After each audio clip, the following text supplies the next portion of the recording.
हरे कृष्णा, दंडवत प्रणाम आप सभी को। तो आज एक हम बहुत सुंदर विषय लेकर आए हैं, नव किशोर नटवर। तो नव किशोर नटवर कौन है? भगवान श्री कृष्ण हैं।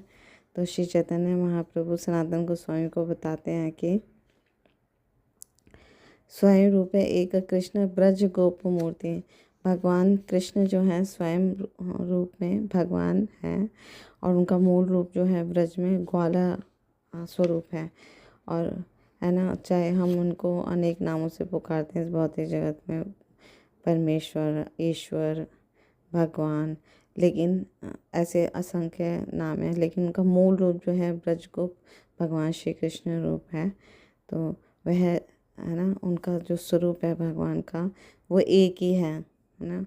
Supreme personality of God head वो एक ही है, रसिक शेखर भगवान श्री कृष्ण।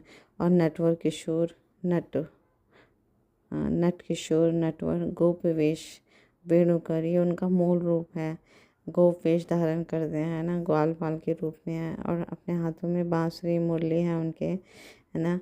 और नटवर हैं, वे चलते हैं तो नाचते हुए चलते हैं, बोलते हैं तो गाते हुए बोलते हैं। तो श्री ब्रह्म संहिता का भी बहुत सुंदर एक श्लोक है, श्रेय कांता कांत परम पुरुष कल्पतरुः द्रोमा भूमिश्चिन्तामणि गणमयि तोयममृतं कथागानं नाट्यं गमनम् अपि वंशी प्रियसखी चित्तानन्दं ज्योति परमापि तदा स्वादमपि। इसका अनुवाद इस प्रकार है, मैं उस श्वेत द्वीप नामक दिव्य धाम को भजता हूँ जहाँ प्रिय लक्ष्मियाँ अपने शुद्ध भाव से परम पुरुष कृष्ण की अपने एकमात्र प्रेमी के रूप में सेवा करती हैं, जहाँ प्रत्येक वृक्ष कल्पतरु है, जहाँ की भूमि वांछित चिंतामणि है, सारा जल अमृत है और सारे शब्द गीत हैं, सारा गमन नृत्य है, वंशी जहाँ प्रिय सखी है, जहाँ की ज्योति चिदानंद में एवं परम दिव्य जीव आनंद में और आस्वाद है, जहाँ अनगिनत सुरभि गाय चिन्मय महाशीर सागरों को प्रवाहित करती हैं, जहाँ चिन्मय काल का नित्य अस्तित्व है, जिसमें सदा वर्तमान ही रहता है और भूत भविष्य नहीं होने के कारण अर्ध क्षण भी नहीं बीतता, और जो इस जगत में विरले भगवत निष्ठ संतों द्वारा ही गोलोक के रूप में जाना जाता है। तो इसकी व्याख्या ब्रह्म संहिता में होती है।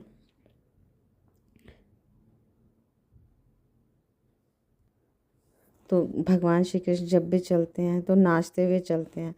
तो गोलोक वृंदावन में सबकी चाल जो है नाचते हुए होती है, उनके सखा, उनके उनके परिकर सभी ऐसे नाचते हुए चलते हैं। तो ये भगवान श्री कृष्ण का मूल रूप है, नव किशोर नटवर। और वे हमेशा 16 वर्ष के ही होते हैं, हमेशा उनका ये मूल उनका रूप है।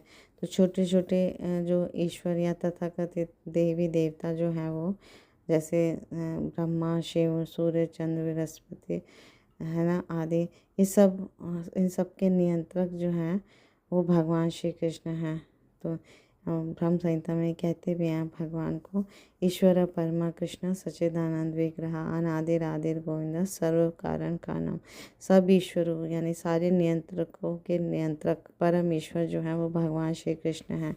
तो सारी सृष्टि के नियंता भगवान श्री कृष्ण हैं। छोटे छोटे नियंता या कंट्रोलर बहुत हैं, सभी देवी देवता उनके आदेश पाकर ही कार्य करते हैं। तो उनकी इच्छा से ही या उनके भय के मारे ही सभी कार्य करते हैं। तो ऐसे नव किशोर नटवर भगवान श्री कृष्ण की जय हो।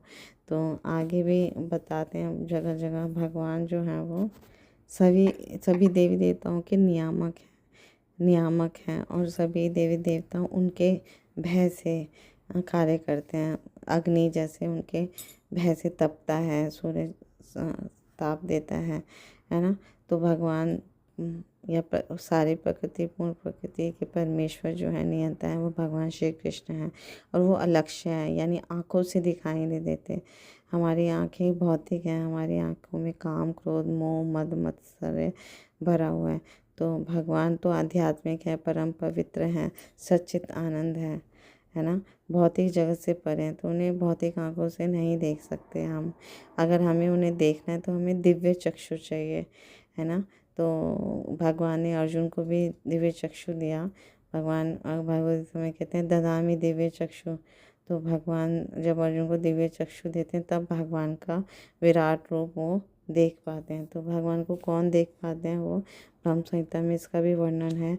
प्रेमांजन स्फुरित भक्ति विलोचनेन संता सदैव हृदयेषु विलोकयन्ते यं श्याम सुंदरम चिंत्य गुण स्वरूपम गोविंदमादिपुरुषम तमहं भजामि। तो नटवर है ना, नवकिशोर नटवर भगवान श्री कृष्ण को कौन देख सकते हैं, जिनकी आंखों में प्रेम का अंजन लगा हुआ है, जो स्वयं श्याम सुंदर श्री कृष्ण है, जिनके अनेक अनेक अचिंत्य गुण है, जिनका शुद्ध भक्त जो है प्रेम के अंजन से रंजित भक्ति के नेत्रों द्वारा अपने अंतर्हृदय में दर्शन करते हैं। उन आदि पुरुष भगवान गोविंद का मैं भजन करता हूँ, ऐसा ब्रह्मा जी ब्रह्म संहिता में कह रहे हैं। तो ब्रह्म संहिता जो है वो शिव जी द्वारा उच्चरित है। तो हमें समझना चाहिए कि भगवान कितने सुप्रीम है, कितने परम है, कि उनकी आराधना ब्रह्मा जी, शिव जी, नारद आदि बड़े बड़े देवी देवता करते हैं। तो इस तरह से हम तो उनके सामने बिल्कुल शुद्ध हैं। तो हमें भी भगवान श्री कृष्ण की आराधना करनी चाहिए, नवकिशोर नटवर की आराधना करनी चाहिए, जिनका स्वरूप मूल रूप जो है वो है ना नवकिशोर है, नटवर रूप है और बहुत ही अत्यंत आकर्षक है। तो कृष्ण का एक अर्थ ये भी होता है सर्व आकर्षक, उनसे ज़्यादा आकर्षक कोई और नहीं है ना। और इस तरह से हम भगवान को अगर हम भजते हैं, पूजते हैं, तो सभी की आराधना हो जाती है ना, सभी तुष्ट पुष्ट हो जाते हैं, सभी देवी देवता तुष्ट पुष्ट हो जाते हैं। तो इस तरह से हमें भगवान की आराधना, भगवान की सेवा में लगना चाहिए। तो हम भगवान का दर्शन कर सकते हैं जैसे उनके भक्त करते हैं, जैसे हमारे शास्त्रों में बताया गया है। उनके अनेक असंख्य अनगिनत भक्त हुए हैं और वो उनका सदैव दर्शन करते हैं, क्योंकि भगवान अणु अणु में है, कण कण में है। तो ईशोपनिषद में भी कहा गया ओम पूर्णमदं पूर्णमिदं पूर्णात् पूर्णमुदच्यते पूर्णस्य पूर्णमादाय पूर्णमेवावशिष्यते। वे पूर्ण रहते हैं, फिर भी वे सब में प्रकाशित रहते हैं। तो ये भगवान जो है हर जगह है, क्योंकि भगवान है नित्यो नित्यानाम चेतनश्चेतना नाम। तो वे नित्य हैं और हर जगह है, सबके नियंता है। वेदों को जो जानने वाले हैं वो भगवान श्री कृष्ण हैं। वेदों से जो भी हमें जानने लायक है वो भी भगवान कृष्ण हैं, और वेदों को सृजन करने वाले भी भगवान श्री कृष्ण हैं, है ना। भगवद गीता 15.15 श्लोका में भगवान स्वयं कहते हैं सर्वस्य चाहं हृदय सन्निविष्टो मत्तस्मृतिर्ज्ञानं पोहनं च वेदे सर्वैर्मे वेद्यो वेदांत वेद विदेह चाहम।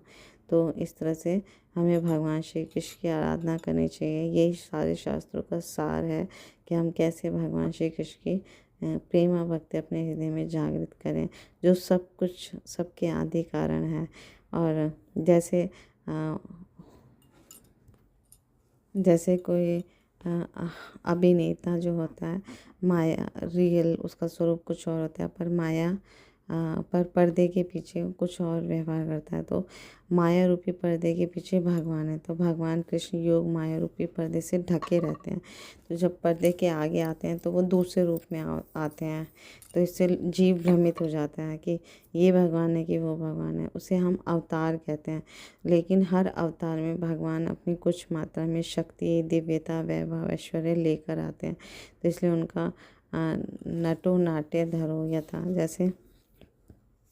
जैसे रंगमंच का कलाकार होता है, वो अभिनय करता है मंच पर, है ना। फिल्मों में हम देखते हैं, मूवीज़ में पर्दे के आगे आएगा तो कभी राजा बन के आता है, कभी गरीब बन के आता है, कभी है ना, कभी लड़का बन के आता है, कभी बूढ़ा बन के आता है। तो अलग अलग अभिनय करता है, लेकिन पर्दे के पीछे है ना तो कुछ ऐश्वर्य लेकर आता है, लेकिन पर्दे के पीछे है ना उसका ओरिजिनल स्वरूप, मूल रूप एक ही है, वो अभिनेता एक ही है। तो उसका ऐश्वर्य, अभिनेता का ऐश्वर्य ढका रहता है पर्दे पर। तो है ना सब चीज़ें। तो इसी प्रकार भगवान जब अवतार लेकर आते हैं तो कुछ मात्रा में अपनी शक्ति, ऐश्वर्य, माधुर्य, सौंदर्य को लेकर आते हैं, है ना। हमें दिखाई नहीं देते कि ये भगवान है। तो जैसे रंगमंच का कलाकार कार्य करता है ना। कुछ और बोलता है, कुछ और बताता है, लेकिन रियल में वास्तव में उसका स्वरूप कुछ और है। तो इसी प्रकार भगवान जो है नवकिशोर नटवर मूल रूप में भगवान श्री कृष्ण जो है वंशी वेणुकर है ना। भगवान नवकिशोर नटवर के रूप में ग्वाल बाल के गोपी वेश धारण यशोदा नंदन है ना, ये है उनकी भगवत्ता। और जब वो पर्दे पे आते हैं या धाम में प्रकट होते हैं तो अपनी भगवत्ता, सौंदर्य, शक्ति, माधुर्य को थोड़ा सा कम कर देते हैं और जीव उससे थोड़ा सा शंका हो जाता है। लेकिन जब शास्त्रों से हम पढ़ेंगे, गुरु साधु शास्त्र का नियमित रूप से श्रवण करेंगे और नियमित हरे कृष्णा कृष्णा कृष्णा हरे हरे, हरे राम राम राम हरे हरे, भगवान के पवित्र नामों का रूप, गुण, लीला, धाम, परिकर, इन सब के बारे में नित्य प्रतिदिन हम प्रामाणिक गुरु से सुनेंगे, श्रवण करेंगे, कीर्तन करेंगे, अध्ययन करेंगे, तब हमें समझ आएगा कि supreme personality of God head is Lord Krishna. भगवान श्री कृष्ण की हमें आराधना करनी है, कृष्ण प्रेम जागृत करना है, यही इस मनुष्य जीवन का परम चरम लक्ष्य है। Thank you so much Guru Maharaj की जय।